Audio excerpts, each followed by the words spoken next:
Hello and welcome to another episode of Kill Ant Reviews. Today we'll be talking about Dragonlance Betrayal, the Dhamon Saga, the second of the three books.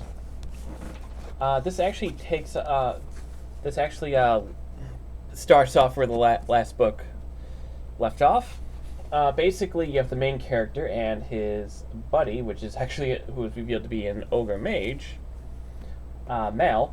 Basically, as a venture to try to get rid of the scale off the main character's leg, which has been giving him a lot of pain.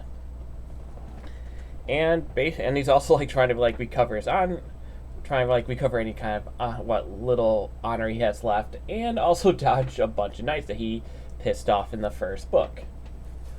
Overall, the cover is not as good as the first one. A little too green. It looks like it's from the Matrix a bit, and my cat's yelling at me already. But I think that right there is his buddy Mal. And they get through a few adventures. They even bring back a few characters from the first book, including Ricky, who, as you know, I absolutely did not like. Her personality did change a little bit, but she's still unlikable. She comes back partway through and reveals to have a husband. Yeah, she got married. Oh, and she's pregnant and her husband's not the father. Yeah, that was a bit of a thing, and that's only the first half of the book. There was absolutely a ton of action, and a bit of lore exploring too. He basically goes into a town where a bunch of prisoners are made to be turned into Draconians, and even have to go through that. And all as well as the scale on his leg is getting worse. Basically, little miniature scales are popping up, and his senses seem to have increased. Yeah, and also like the last book, Rig and Fiona also makes a couple of appearances. Luckily, they're not overwhelming.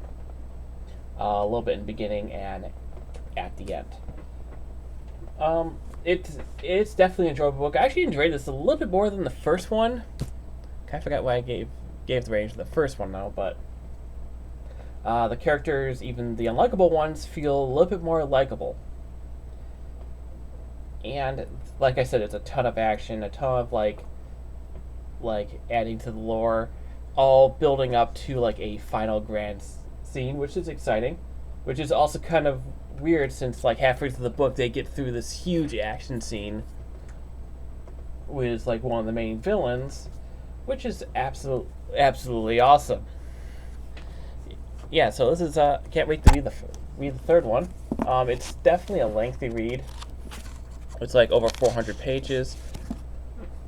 Though compared to most of the other books, even though it has a lot of pages, the words are actually pretty big, so it's actually not as big as expected.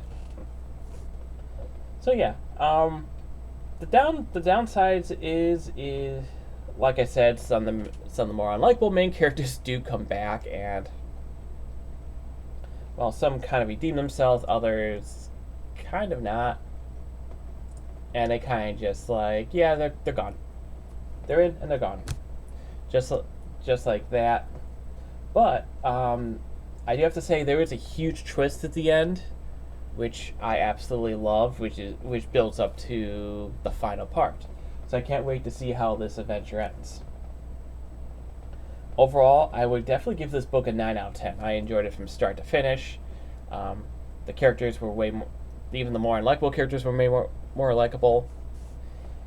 And it's definitely a good read. So if you ever come across this trilogy, I would recommend that you pick it up. So, that's it. So, until next time, this is Killer Ant.